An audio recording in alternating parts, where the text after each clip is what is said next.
नागपूर हिवाळी अधिवेशनाचा आज दुसरा दिवस आहे. असं असताना विधानसभा आणि विधान परिषद या दोन्ही सभागृहांना विरोधी पक्षनेताच नाही.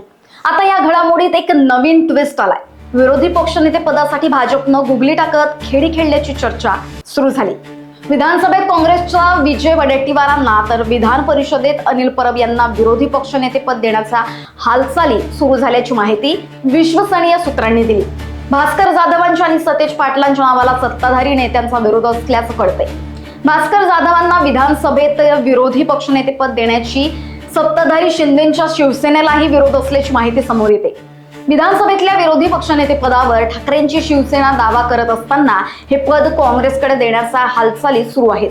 तर परिषदेतल्या विरोधी पक्षनेते पदावर काँग्रेस दावा करत असताना हे पद ठाकरेंच्या शिवसेनेकडे देण्याची खेळी खेळली जात असल्याची माहिती आहे.